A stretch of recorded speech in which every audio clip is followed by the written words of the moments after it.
आल्हा और ऊदल बुंदेलखंड के वीर योद्धा थे, जिनकी वीरता और शौर्य की गाथाएं आज भी बुंदेलखंड और उत्तर भारत के ग्रामीण इलाकों में गाई जाती हैं।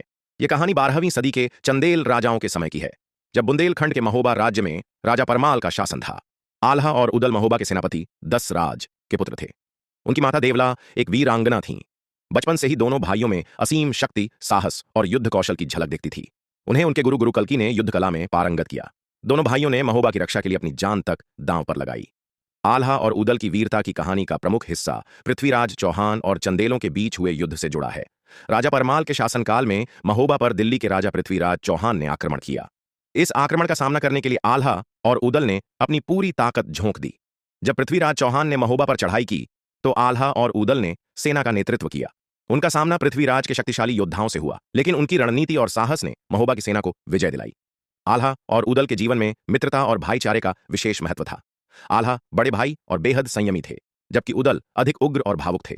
दोनों ने हमेशा साथ मिलकर युद्ध लड़े। कहानी के अनुसार एक युद्ध में उदल वीर गति को प्राप्त हुए।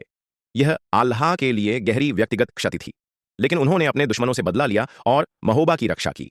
आल्हा और उदल को हिंदू और मुस्लिम दोनों समाजों में समान रूप से सम्मान मिला। कहा जाता है कि युद्ध के बाद आल्हा ने संन्यास ले लिया और अमरता प्राप्त की। लोक कथाओं में यह भी वर्णित है कि वे आज भी जीवित हैं और कठिन समय में अपने भक्तों की रक्षा करते हैं। आल्हा उदल की वीरता को आल्हा नामक लोक काव्य में गाया जाता है। इस काव्य में उनकी गाथाओं, संघर्षों और बलिदानों का विस्तार से वर्णन है। यह गाथा बुंदेलखंड, उत्तर प्रदेश, मध्य प्रदेश और बिहार में बड़ी श्रद्धा से सुनी और गाई जाती है। आल्हा उदल की कहानी न केवल बुंदेलखंड के गौरव को दर्शाती है, बल्कि यह हमें शौर्य, बलिदान और देशभक्ति की प्रेरणा भी देती है।